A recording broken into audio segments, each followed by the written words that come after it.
नमस्कार, आपका स्वागत है सृजन के इस एपिसोड में। जब समाज, साहित्य और समय का होता है मिलन, तब होता है सृजन।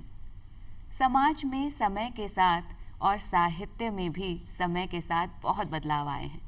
सुभद्रा कुमारी चौहान की कविता खूब लड़ी मर्दानी वो तो झांसी वाली रानी से लेकर प्रसून जोशी के गीत देश से है प्यार तो हर पल ये कहना चाहिए, मैं रहूं या ना रहूं भारत ये रहना चाहिए, तक बहुत सारे बदलाव साहित्य में देखे गए हैं समाज के साथ, समय के साथ। और इन्हीं बदलावों के बारे में चर्चा करने के लिए आज हमारे साथ दो माननीय अतिथिगण हैं। हमारे साथ हैं त्रिभुवन जी, जो एक संपादक और वरिष्ठ लेखक हैं, और इसके साथ ही हमारे साथ हैं धीरज भटनागर जी, जो सिनेमा कर्मी, रंगकर्मी और लेखक भी हैं। आप सभी का बहुत बहुत स्वागत है। धन्यवाद। तो सबसे पहले त्रिभुवन जी, मैं आपसे पूछना चाहूँगी कि समाज और साहित्य का किस तरह तालमेल बैठा हुआ है? समाज और साहित्य के बीच एक गर्भनाल का सा रिश्ता है। हम जब से बचपन से बड़े होते हैं, तब से लेकर भले वो माँ की लोरी हो या वो मृत्यु के समय तक के किसी भी तरह की परंपराएं हों, उनके बीच में साहित्य के बहुत सारे स्वरूप रोज़मर्रा के जीवन में हमारे सामने आते हैं। तो साहित्य को हम न राजनीति से अलग करके देख सकते हैं, न संस्कृति से अलग करके देख सकते हैं, न हम अपने रोज़मर्रा की जो ज़िंदगी है उससे अलग करके देख सकते हैं। साहित्य हमारी हर सांस में घुला रहता है। साहित्य के साथ ही हम जीते और मरते हैं। साहित्य हमें मरने के समय जीवन देता है, और जीवन के समय वो हमें ये बोध कराता है कि हमारी सजगता, हमारी संवेदनाएं, हमारी हंसी, हमारी खुशियाँ, हमारे आंसू वो कितने ज़रूरी हैं। तो मुझे लगता है कि साहित्य का एक असीम संसार है, और उसकी जो सघनता है वो हमारे श्वास प्रश्वास में लगातार घुली रहती है, वो हमारी धड़कनों के साथ जीवित रहता है। साहित्य के जो सरोकार हैं वो हमें हर जगह सजग करते हैं, वो हमें हर तरह से जो मानवीय मूल्य हैं उनमें बहुत नई चीज़ें बताते हैं।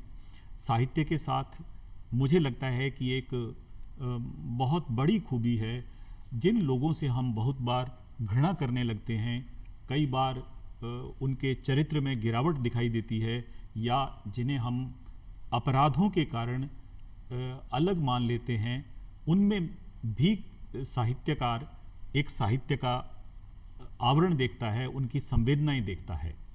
मैं इस चीज़ का एक उदाहरण के साथ जिक्र करूंगा कि बचपन की एक घटना है जो मुझे ये बार बार एहसास कराती है कि साहित्य जो मानवीय सरोकार हैं, जो समाज के सच हैं, उनसे कितना जुड़ा हुआ है। मैं बहुत छोटा था और एक नहर के किनारे, जहाँ कई सारी नहरें एक जगह से निकलती थी और वहाँ हम बच्चे खेल रहे थे, तो मैं जिस क्षेत्र से हूँ तो वहाँ काफ़ी झगड़े हो जाते थे। वहाँ वो एक इलाका एक समय हत्याओं के लिए बड़ा बदनाम रहा। तो एक व्यक्ति जो है, उसके हाथ में एक गंडासा जिसे बोलते हैं वो था, जिसमें लकड़ी की एक पीछे मुट्ठा लगा होता हो और आगे से बहुत तीखा, और वो खून जो है उससे रिस रहा है। और वो दौड़ता हुआ चला जा रहा है, कहीं साफ दिखाई दे रहा है कि वो किसी की हत्या करके आया है। अचानक एक बहुत तेजी से जीप आ रही है सामने, और एक छोटा बच्चा जो है वो उस जीप के नीचे कुचलते कुचलते रहता है, और वो व्यक्ति जो दौड़ रहा है उसने उस बच्चे को बाजू से पकड़ा और इधर रखा और दौड़ता हुआ आगे चला गया। उसने बचा लिया बच्चे को। बिल्कुल। तो मुझे ये घटना उस समय से बताती है कि मनुष्य के अंदर एक ही समय में दो चीजें रहती हैं। उसमें एक जो जीवन देने वाला व्यक्ति है वो भी उसके भीतर है, और एक हत्या जो है वो भी उसके भीतर है। जब हम साहित्य के विभिन्न आयामों को देखते हैं तो बहुत बार आम समाज के लोग, या जब हम बहुत समाज को गहराई से नहीं देखते हैं तो ऐसा लगता है कि हत्यारे या अपराधी, हम उनको तरह तरह से चीज़ों को देखते हैं, लेकिन साहित्यकार उसमें कुछ और चीज़ देखता है। और ये जो रोज़मर्रा का हमारा साहित्य है वो हमें ये बताता है कि हम मानव समाज को कितना सुंदर और कितना अच्छा बना सकते हैं। मतलब आपने मानव समाज और रोजमर्रा के जीवन के बारे में बात की, मानवीय संवेदनाओं के बारे में बात की, तो मानवीय संवेदनाओं को किस तरह प्रभावित करता है साहित्य? देखिए, बड़े संक्षेप में मैं कहूँ तो साहित्य जो है वो भूतकाल का आज वर्तमान में आईना है।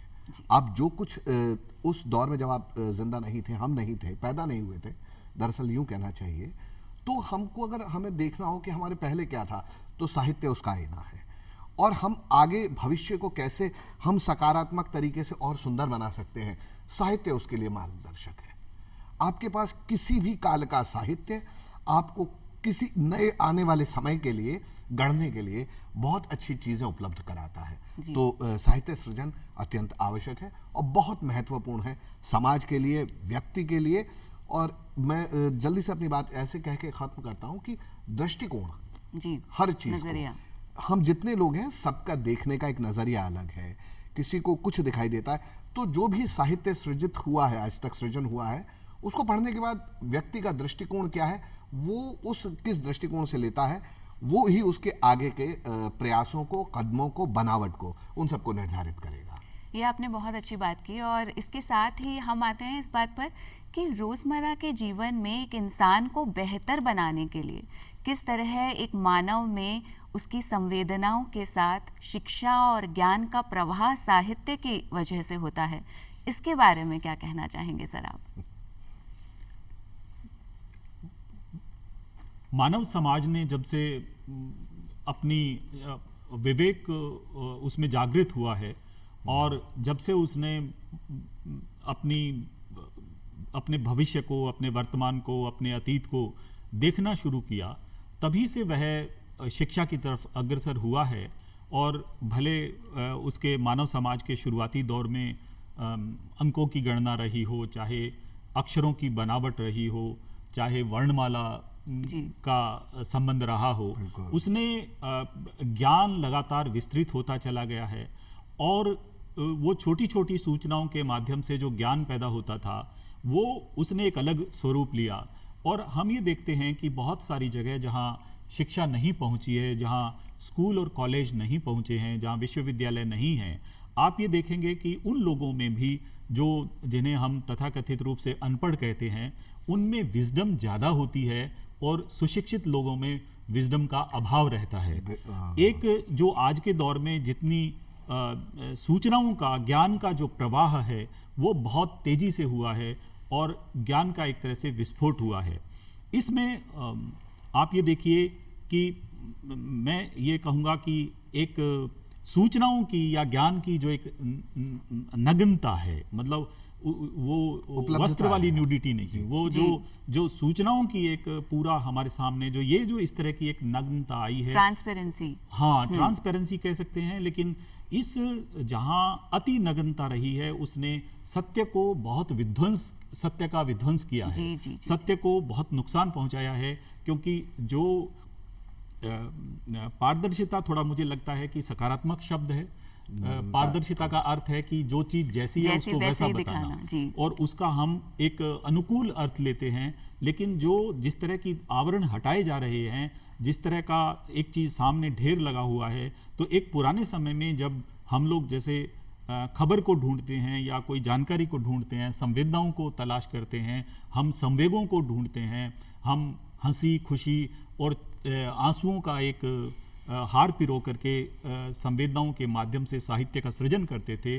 उस दौर में जब सारी चीज़ें एक गड्ढ-मड्ढ हो गई हैं, उस दौर में ऐसा लगता है कि हमने थोड़ा शिक्षा का भी नुकसान किया है, हमने साहित्य का भी काफ़ी नुकसान किया है। क्योंकि आज हमारे साहित्य के नाम पर जिस तरह से जितना कुछ हमें बताया जा रहा है, इसका एक बात देखिए कि जिसे हम शिक्षा कह रहे हैं, क्या वास्तव में वो शिक्षा है? जी। अगर हम राजस्थान में बैठे हैं, राजस्थान में देखते हैं, तो आप देखिए कि जहाँ शिक्षा के सबसे बड़े केंद्र हैं, जहाँ चिकित्सा की सबसे बड़ी सुविधाएं हैं, वहाँ क्या असर हुआ समाज पर, और जो हम जिन्हें आदिवासी कहते हैं, जिन्हें अनपढ़ और निरक्षर लोग कहते हैं, वहाँ क्या स्थिति है?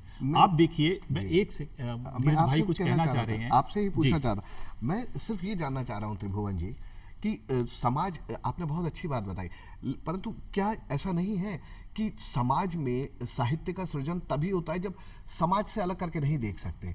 तो जिस तरीके से लोगों का बाहर से आना, उनका एक अपना कल्चर लेके आना, फिर उनका दृष्टिकोण उसमें आना, उन सबको मिलके किसी एक विषय का एक नया उस पर कुछ लिखा जाना, तो वो साहित्य जो है उस दौर की तस्वीर भी दिखा रहा होता है। तो बदलाव तो सतत प्रक्रिया है, ऐसा मेरा मानना है। बदलाव तो होते ही रहेंगे, परंतु जो भूतकाल से आया साहित्य को पढ़ के आप अगर कुछ सुधर जाएं तो आने वाला समय अच्छा बन सकता है। मेरा बस उसमें ऐड ऑन करना चाह रहा था, आप जो बता रहे थे ना, एक सकारात्मक सोच हो गई। हाँ, आपने ठीक कहा है, लेकिन मैं वो बात आपको उसका एक पहलू बता रहा हूँ कि हम देखिए कि शायद ये उदाहरण हमारी आंखें खोल सके या इस तरह से। तो जब हम देखते हैं कि जहाँ शिक्षा के केंद्र सबसे बड़े हैं, वहाँ हमारे यहाँ मतलब लड़कियों की और जो लड़कों की तादाद है उसमें बड़ा भारी अंतर आता है। क्यों? क्योंकि वहाँ अस्पतालों की सुविधाएं हैं, मेडिकल फैसिलिटी है, तो वो जो फीमेल फिटिसाइड है वो वहाँ बढ़ा है। और जो आदिवासी इलाके हैं, वहाँ जहाँ ये सुविधाएं नहीं पहुँची हैं, जहाँ तथाकथित शिक्षा नहीं पहुँची है, वो लोग आज भी वहाँ 1060, 70, 80 तक का रेशो है। तो इसका अर्थ ये है कि मानवीय संवेदनाएं शायद ये बड़ा एक मतलब उलझन भरा सा सच सामने आता है कि जहां शिक्षा ज्यादा है वहां संवेदनाएं कम है। संवेदनाओं का जो निर्झर है, संवेदनाओं का जो झरना है वो रीत गया है, सूख रहा है। और जहां शिक्षा नहीं है, जो आदिवासी इलाके हैं, जहां हमारी लोक परंपराएं मौजूद हैं, वहां संवेदनाओं का झरना कहीं अधिक अच्छी तरह से कल बहता है। लेकिन फिर भी ऐसा कहा जाता है कि जो समाज है और साहित्य है, उन दोनों में ऐसा तालमेल बैठता है कि वो दोनों एक दूसरे का आईना है। तो बहुत सारे बदलावों के साथ हमारे साहित्य में भी, चाहे वो शुरुआत कीजिए महाभारत और रामायण से, वो साहित्य पर्दे पर आया, वो साहित्य रंगमंच पर आया।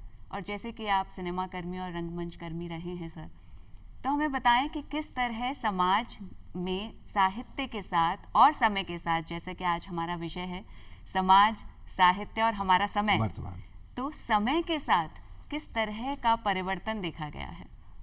देखिए, परिवर्तन सतत आ रहा है, परंतु जो इसमें एक बहुत महत्वपूर्ण बात क्या है कि जो साहित्य है, और जब हम सिनेमा का सृजन कर रहे होते हैं, सिनेमा कोई एक ऑटोनॉमस इंडिपेंडेंट बॉडी नहीं है। जी, बिल्कुल नहीं। साहित्य नहीं होगा तो कहानी नहीं होगी, कहानी नहीं होगी तो आप उसको, जो शब्दों की कहानी है, उसको दृश्य में क्या पिरोएंगे?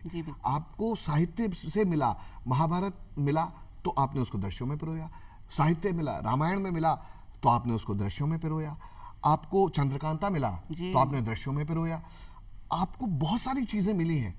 अगर वो नहीं होती तो उनके द्वारा सोच के हम नए साहित्य का सृजन नहीं कर पाते। वर्तमान के आज की स्थिति में हम देखें तो साहित्य का दौर बदल रहा है, लिखने का तरीका बदला है, वो कंटेम्प्रेरी हो गया है।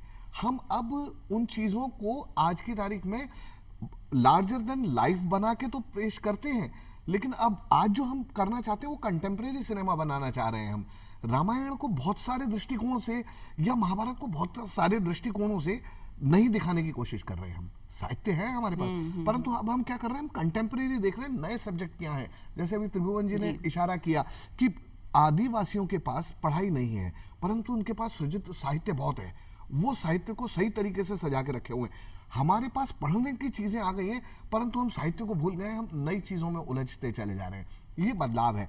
लेकिन आने वाली पीढ़ी के लिए जो आज अभी त्रिभुवन जी ने कहा, जो मैं देख रहा हूं, ये सब चीजें अगर सृजित हो जाएं, शब्दों में उकेर दी जाएं और स्वयं त्रिभुवन जी लेखक हैं अगर ये कर दें, तो आने वाली पीढ़ियों के लिए ये साहित्य का कार्य करेगी।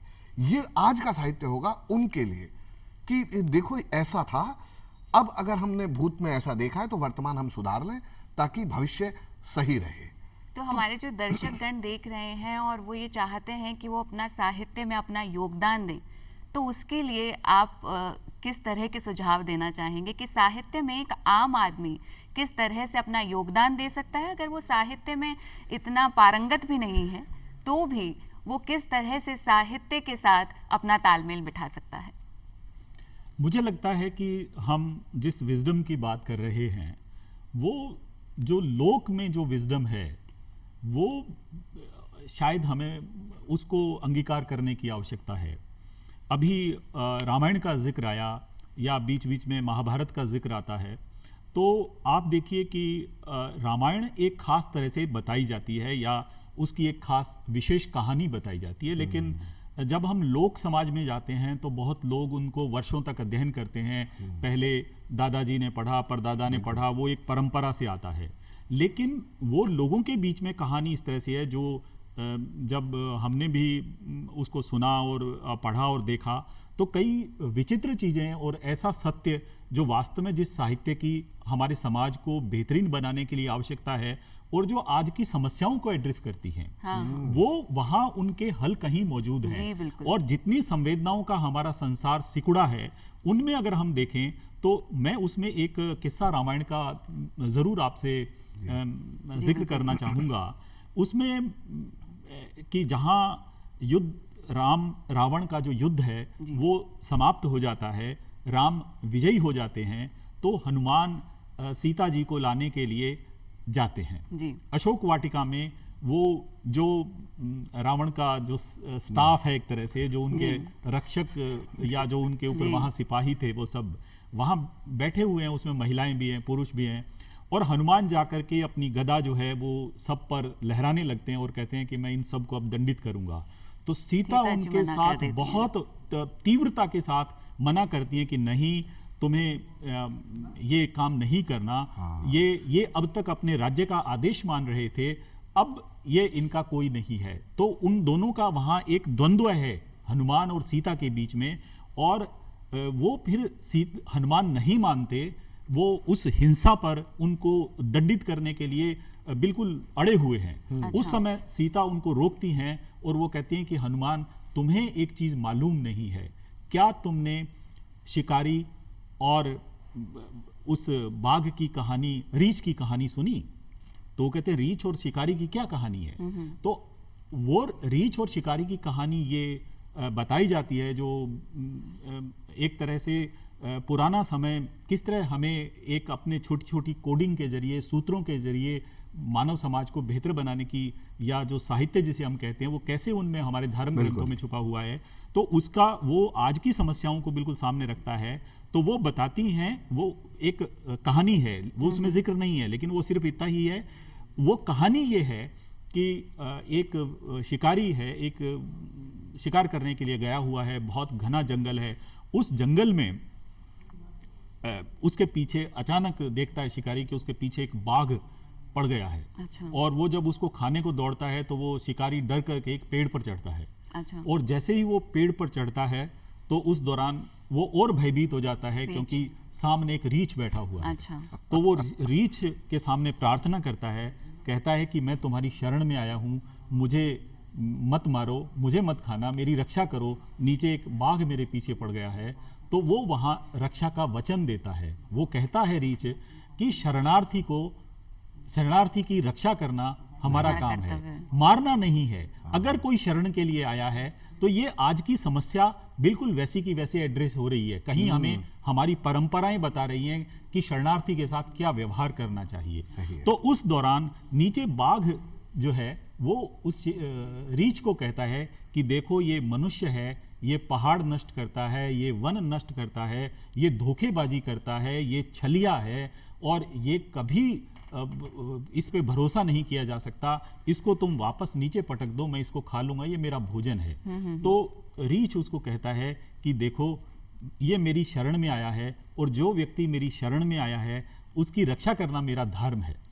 इसके बाद वो उनका संवाद चलता है, लेकिन रीछ उसको नहीं बेचता। इस दौरान शाम हो जाती है, रात हो जाती है। जब काफ़ी रात हो जाती है तो रीछ को नींद आ जाती है और डरे हुए पुरुष जो वो मनुष्य है, शिकारी है, उसको नींद नहीं आती, वो डर रहा है। तो बाघ उससे दोबारा संवाद करता है, कहता है देखो मुझे भूख लगी है, मुझे तुम्हें खाना था, तुम रीछ तो को फेंक दो। बेहतर ये है कि तुम रीछ को नीचे फेंक दो, मैं उसको खा के चला जाऊंगा, वरना तुम कल जब उतरोगे तो मैं तब खा लूंगा। हाँ। तो वो थोड़ी देर सोचता है शिकारी, फिर उसको करता है कि ठीक है, तो वो रीछ को पटकता है नीचे। अच्छा। जब वो रीछ को पटकता है तो रीछ चूंकि जंगल का प्राणी है, वो एक डाल दूसरी डाल से गिरते गिरते वापस अपनी जगह जाकर के बैठ जाता है और वो दोनों आमने सामने हैं। अब वो जो शिकारी है वो बहुत बुरी तरह से कांपता है। अब बाघ नीचे से अट्टहास लगाता है और कहता है कि हे रीछ भाई, अब तो मुझे पता है तुम इसको नीचे फेंक ही दोगे।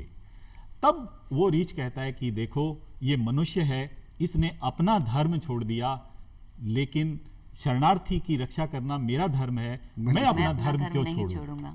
तो ये जो मानवीय संवेदनाओं की बात है, ये कहीं आज की साहित्य में। हमारी राजनीति को, आज के हमारे समाज को, लोक समाज जो है उसको एड्रेस करती हैं ये समस्याएं और बताती हैं कि हमें आज का दृष्टिकोण किस तरह से रखना चाहिए। तो ये रामायण कहीं धर्म की बात न हो करके ये हमारे साहित्य और संवेदनाओं की बात भी है, और वो हमें ये बताती है कि हमें किस तरह का व्यवहार करना चाहिए। बिल्कुल। तो आपने इस पर प्रकाश डाला कि साहित्य ने किस तरह से शुरुआत से ही हमेशा समाज में मानवीय संवेदनाओं को एक बहुत ऊंचा स्थान दिया है, और आज भी वो व्यवहारिक ज्ञान हमारे लिए बहुत काम का है। सर, आप इस बारे में क्या कहना चाहेंगे? देखो, मुझे ऐसा लगता है, लगता क्यों है, दिख रहा है, वो कोई नई चीज नहीं है। सेब पहले भी नीचे ही गिरता था, जी। न्यूटन से पहले भी नीचे ही गिरा है सेब, लेकिन न्यूटन के सर पे गिरा, उसने रिसर्च किया और पता लगा, तब ग्रेविटेशनल फोर्स आया, लेकिन वो पहले से ही थी, लेकिन वो साहित्य में लिखी गई। उसके बाद कुछ उसके नोट्स बने और रिसर्च आई और फिर वो हिस्सा बन गई। साहित्य का मतलब सिर्फ कला, संस्कृति, सभ्यता नहीं है, वो पूरी एक सभ्यता है। उसमें विज्ञान भी आएगा, उसमें हर प्रकार का ज्ञान आएगा, समाज भी आएगा, समाज का बदलाव भी आएगा। हड़प्पा और मोहनजोदड़ो के संदर्भ में अगर बात करें तो वो, अगर वो साहित्य इतिहास नहीं होता और उसमें लिखा हुआ वही सब साहित्य है। जी। तो मुझे बार बार, मैं एक ही चीज़ पे मेरा बिंदु रहता है, क्योंकि अभी हाल ही में मैंने एक सिनेमा बनाया, मैं इसको इसलिए जोड़ रहा हूँ साहित्य से कि लोकोक्तियाँ और मुहावरे जी। हमारे यहाँ श्रवण की परंपरा रही है। हम लिखने पे बाद में आए, हम पहले सुनने पे बहुत विश्वास करते थे, हम सुन सुन के ही करते जाते थे। तो हम इतने सारे मुहावरे हैं, वो कहीं ना कहीं किसी साहित्य को डिनोट करते हुए आते हैं सर, किसी व्यवहार को डिनोट करते हुए आते हैं। अवध क्षेत्र में या राजस्थान में अपने वहाँ कहावत बोली जाती है, तुम तो गूलर के फूल हो गए हो।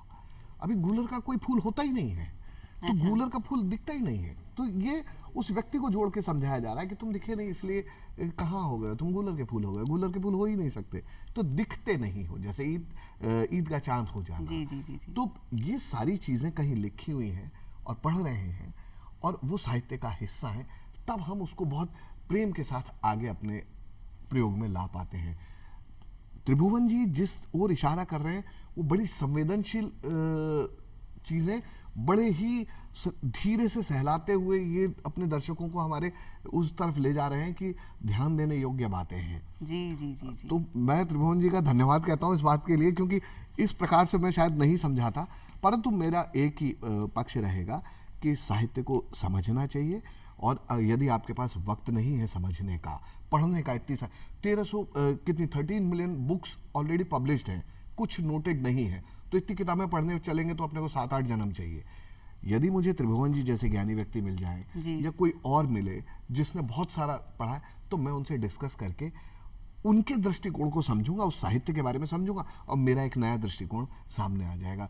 तो मेरी तो यही विनती है सभी से कि कम से कम अगर पढ़ नहीं सकते हैं तो समझने के लिए लोगों से चर्चा करें, उसी से ही हम साहित्य सृजन में अपने आप को जोड़ पाएंगे, अपनी भागीदारी कर पाएंगे, और आने वाले कल के लिए कुछ अपना छोड़ पाएंगे। तो कहने का अर्थ ये है कि जो साहित्य है, अगर उसमें ध्यान दिया जाए, अगर साहित्य को अपने साथ लेके चला जाए, तो एक इंसान संवेदनाओं से भरपूर होकर एक ज्ञानी इंसान का महात्म्य भी हासिल कर सकता है। बहुत बहुत धन्यवाद। ये बहुत ही व्यापक विषय था जिस पर हम चर्चा कर रहे थे। सभी बिंदुओं को छूने की हमने कोशिश की है, लेकिन इतने कम समय में, सीमित समय में ये मुमकिन नहीं हो पाया। लेकिन आपके जो दृष्टिकोण थे और आपका जो नज़रिया था वो बहुत ही कमाल का रहा, और आई होप हमारे जो दर्शक हैं इससे बहुत लाभान्वित हुए होंगे और उन्हें बड़ा अच्छा लगा होगा। बहुत बहुत धन्यवाद इस कार्यक्रम में हमारे साथ जुड़ने के लिए। धन्यवाद। धन्यवाद।